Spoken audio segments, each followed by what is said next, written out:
আসসালামু আলাইকুম রহমতুল্লাহি ওবরকাতুহু। সম্মানিত দর্শক, রাজনীতির ময়দান সম্ভবত সহিংস হতে চলেছে। এখনকার যে শুনশান নীরবতা, এটি শেষ কথা নয়। প্রধানমন্ত্রী তারেক রহমান সাহেব যে ভদ্রতা দেখাচ্ছেন, তিনি যেভাবে নীরবতা পালন করছেন এবং প্রায় সব ক্ষেত্রেই নিত্য নতুন চমক তৈরি করছেন। তার কন্যাকে রাজনীতিতে তিনি অগ্রগামী করছেন। তারপর বড় বড় চেয়ারের পরিবর্তে ছোট ছোট চেয়ারে বসে তিনি কাজ সারছেন, যেখানে সেখানে গাড়ি থামিয়ে দিচ্ছেন, যেখানে ইচ্ছা সেখানে তিনি হেঁটে হেঁটে চলে যাচ্ছেন। বইমেলা থেকে তিনি হেঁটে সচিবালয়ে চলে আসলেন। এই ধরনের কাজ তিনি যত বেশি করছেন, ধরে নিতে হবে যে তিনি দীর্ঘমেয়াদে ক্ষমতায় থাকার জন্য জনগণের যে সন্তুষ্টি, বিশ্বাস এবং আস্থা অর্জনের চেষ্টা করছেন। এটি তার রাজনীতির একটি দিক। এটির কাউন্টার যে দিক, এটি যদি আপনি কল্পনা করেন, তাহলে আপনি দেখতে পাবেন যে ইতিমধ্যে তিনি যে সিদ্ধান্তগুলো নিয়েছেন খুবই দ্রুত, এত দ্রুত যেটি তার প্রতিপক্ষ কল্পনাও করতে পারেনি।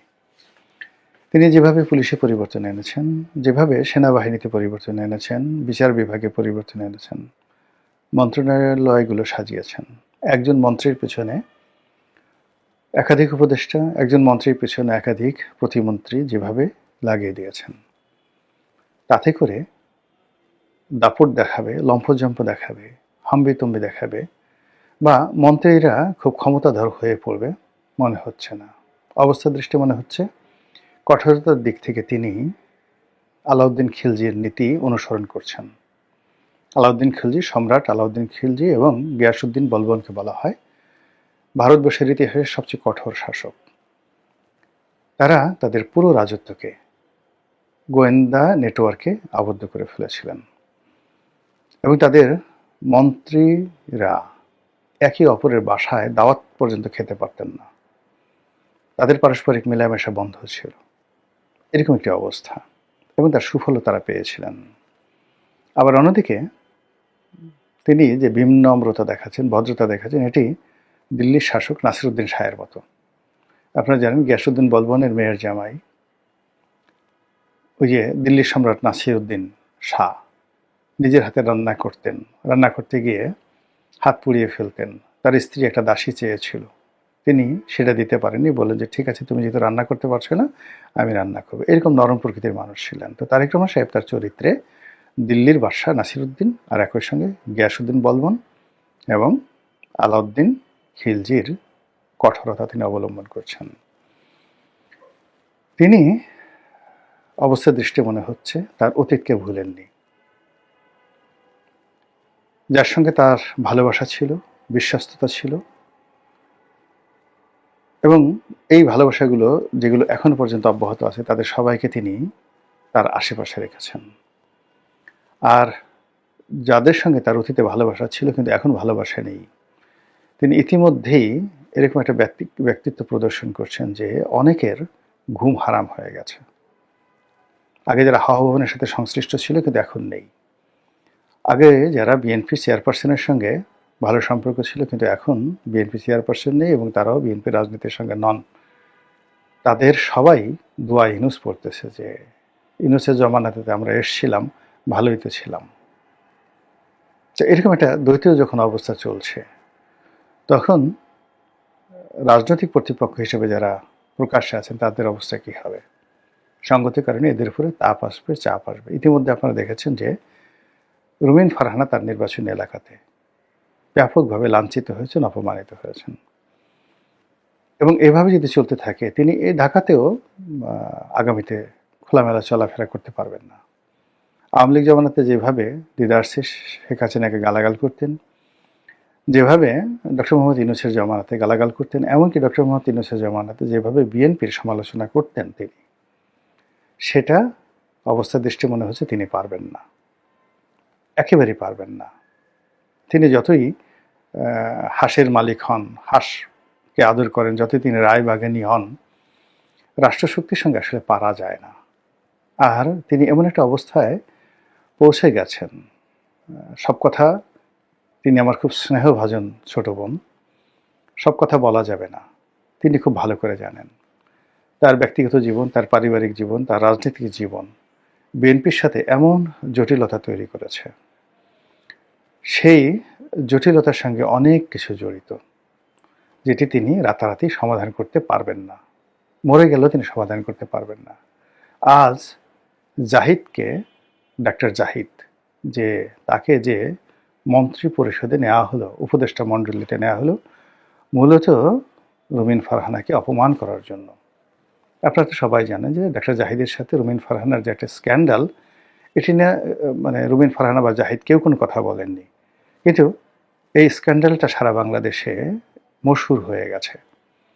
তার প্রেক্ষিতে রুমিন ফারহানা নদীর ওপারে আর অপর পারে জাহিদকে যখনই তুলে ধরা হলো, হিমালয়ের চূড়ায় বসানো হলো, এটা রুমিন ফারহানাকে অপমান করার জন্য। এতে কোনো, যাকে বলা হয়, সন্দেহ নেই। আবার অন্যদিকে রুমিন ফারহানার আরেকটি ব্যক্তিগত বিষয় নিয়ে জনাব তারেক রহমান সাহেব তার প্রতি কতটা বিরক্ত, তিনি সেটা খুব ভালো করে জানেন। কাজেই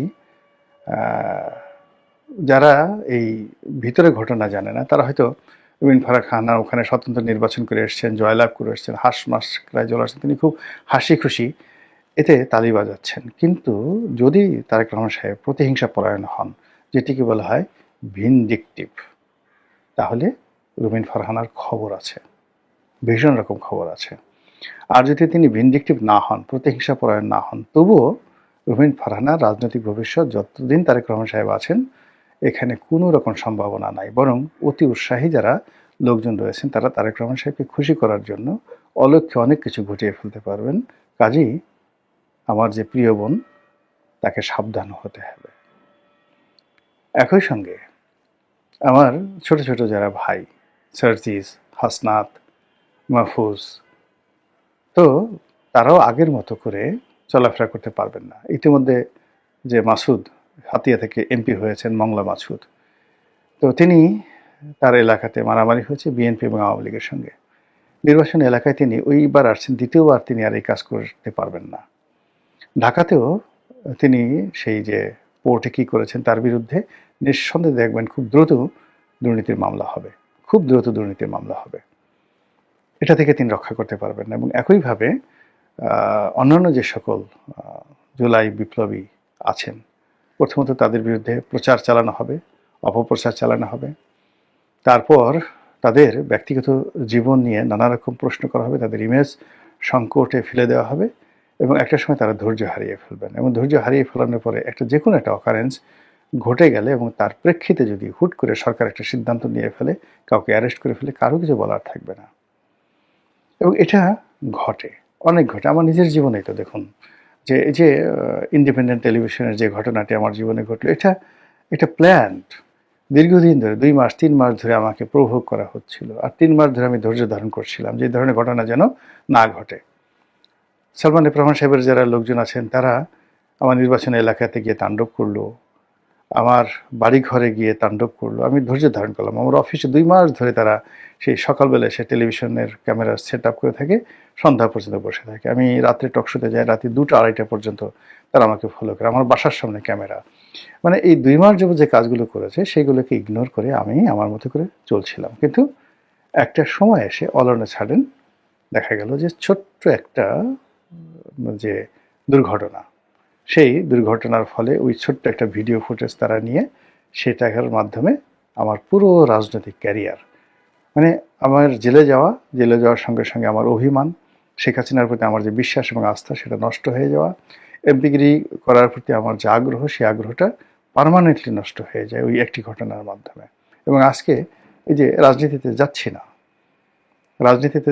ইলেকশনে যাচ্ছি না, নির্বাচনী এলাকায় যাচ্ছি না, মানে 2018 সনে শুধু ওই নির্বাচনের সময় গেছি, আর এখন পর্যন্ত গত 5 বছর 6 বছরে একবারের জন্য আমি কিন্তু আমার নির্বাচনী এলাকায় যাইনি। তো আগ্রহ থাকলে তো যেতাম কোনো বিএনপির অফিসে। আর 2018 সনে শুধু ওই নমিনেশন আনার জন্য বিএনপির অফিসে গেছি, এর বাইরে বিএনপির অফিসে কোনো একবার 2বার গেছি, তাও তারা যখন দাওয়াত দিয়েছেন, এর বাইরে কখনো বিএনপির অফিসে যায়নি, তাহলে নির্বাচন করব কি করে, রাজনীতি করব কি করে? এবং এটা শুরু হয়েছিল কিন্তু সেই যে ইন্ডিপেন্ডেন্ট টেলিভিশনের ঘটনায়, যখন আপনাকে প্রভোগ করা হয়, প্রভোগ করার পরে যখন আপনি আনএক্সপেক্টেডলি একটা দুর্ঘটনার মধ্যে জড়িয়ে পড়বেন, ওটা আপনার মোরাল ক্যারেজ নষ্ট করে দেয়। এখন যারা এই জুলাই আগস্ট বিপ্লবের নেতা, তাদের মূল শক্তি কি? তারা অর্থনৈতিকভাবে আমাদের সবার চেয়ে দুর্বল, অনেকের চেয়ে দুর্বল। পারিবারিকভাবে তারা তেমন কেউ নয়। শারীরিকভাবে তারা মহাবীর সেই আলেকজান্ডারের মতো নয়, কিংবা মহাবীর হানিবলের মতো নন। তারা আমাদেরই ছোট ভাই, সন্তান তুল্য। তো তাদের মূল বিষয়টা কি? তারা একটি ভালো কাজ করেছেন এবং সেই ভালো কাজ করার ফলে তাদের একটা কনফিডেন্স গ্রো করেছে, আত্মবিশ্বাস গ্রো করেছে, এবং সেই আত্মবিশ্বাসটাই হলো তাদের মূলধন। তো সেই মূলধন এখন আর তারা ক্যাপিটালাইজ করতে পারবেন না, নগদায়ন করতে পারবেন না। বর্তমান সরকার যেভাবে তারা দীর্ঘমেয়াদে কাজ করে যাচ্ছে, তাতে করে এনসিপি এবং জামাত, এই দুটো সংগঠনের মধ্যে যে ঐক্য আছে, বিএনপির প্রথম কাজ হবে এই ঐক্য বিনষ্ট করে দেওয়া, এবং এটা জামাত করতে বাধ্য হবে, এবং যাকে বলা হয় এনসিপি করতে বাধ্য হবে, যদি তারা নিরাপদ থাকতে চায়। কিন্তু তারা যদি বেপরোয়া হয়, তাহলে সরকারও তাদের বিরুদ্ধে বেপরোয়া হবে। প্র্যাকটিক্যাল একটি এক্সপিরিয়েন্স বলি, বিএনপি এবং জামাতের যে ঐক্যবদ্ধতা ছিল, আওয়ামী লীগ কিন্তু আসলে এরকম যুদ্ধাপরাধীদের বিচার টিচার করতে চায়নি। জামাতের বিরুদ্ধে তারা একসরে যেতে চায়নি, বরং জামাতকে তারা বন্ধু হিসেবে পেতে চেয়েছিল। তাদের একমাত্র শর্ত ছিল যে তারা যেন বিএনপির জোট ছেড়ে আলাদা রাজনীতি করে, শুধু এতটুকু। 2009 সন পর্যন্ত তাদের এই দাবি ছিল। তারা যখন তালবাহানা শুরু করলো, তখন দেলোয়ার হোসেন সাঈদী সাহেবকে গ্রেপ্তার করা হলো। 3 মাস দেলোয়ার হোসেন সাঈদী সাহেবকে শুধু বোঝানো হয়েছে যে আপনি জামাতকে আলাদা করে ফেলুন, যদি জামাতের নেতারা না কথা শুনে আপনি আলাদা জামাত গঠন করুন, আমরা আপনাকে সাহায্য করবো। সাঈদী সাহেব রাজি হননি। সাঈদী সাহেব রাজি হননি, এবং সাঈদী সাহেবকে যে 3 মাস পরে আটকে রাখা হয়েছিল, তার বিরুদ্ধে কোথাও একটা জিডি এন্ট্রিও ছিল না বাংলাদেশে। পরবর্তীতে সবকিছু তৈরি করা হয়েছিল। তো এই যে দেখেন, জামাত এবং বিএনপির মধ্যে যে ভাঙন, এই ভাঙন সৃষ্টি করার জন্যই আওয়ামী লীগ জামাতের প্রতি নিষ্ঠুর হয়েছে, বিএনপির প্রতি নিষ্ঠুর হয়েছে। এর কারণ হলো এই দুটো শক্তি যদি একত্র থাকতো, ওটি আওয়ামী লীগের স্বস্তিতে থাকতে দিত না, এবং সেই 2014 সনেই তাদের পতন হতো। তো সেই দিক থেকে এখন এনসিপি আর জামাত যদি একত্র থাকে, এই দুটো শক্তি, মানে এই দুটো শক্তি হলো 24-এর যে গণ অভ্যুত্থান, সেই গণ অভ্যুত্থানের মূল মাস্টার মাইন্ড, নায়ক, এবং তারা মানে এই গণ অভ্যুত্থানের যত ক্যাপিটাল, এগুলো সবই তাদের হাতে। তো কাজেই তারা রাতারাতি যে শক্তি অর্জন করতে পারে, জনগণের কাতারে মিশে যেতে পারে, তাদের সব কিছু করার অভিজ্ঞতা আছে। এই দুটো সংগঠনে যারা আছেন, এরা anything they can do better than BNP. তো রাজপথে এদেরকে একত্রে রাখা বিএনপির জন্য কোনো অবস্থাতেই নিরাপদ নয়। তারা এখানে ভাঙন ধরানোর চেষ্টা করবেন, আর যদি না ভাঙে, তাহলে এই উভয় পক্ষের উপরই যে রাষ্ট্রীয় দমন পীড়ন যেটা হয়, এটি অনিবার্য, এতে কোনো সন্দেহ নেই। তাহলে সেক্ষেত্রে হাসনাত সার্জিসরা কী করবেন, রুমিন ফারহানা কী করবেন, জামাত কী করবেন, এটা তাদের, আমার শুধু কাজ ছিল বলা, আর বাকি তারা যে সিদ্ধান্ত নেবেন এটা তাদের বিষয়। আর সরকার যে কাজটি করবে, এতে কোনো সন্দেহ নেই। এর কারণ হলো, সরকারের এই জায়গাতে যদি জামাত থাকতো, রুমিন ফারহানা থাকতো, আওয়ামী লীগ থাকতো, তারা এই কাজটি করতো। এটাই রাজনীতির গণিত, রাজনীতির ভাষা। মহান আল্লাহ আমাদের সবাইকে হেদায়েত দান করুন এবং হেফাজত করুন। আসসালামু আলাইকুম ওয়া রাহমাতুল্লাহি ওয়া বারাকাতুহু।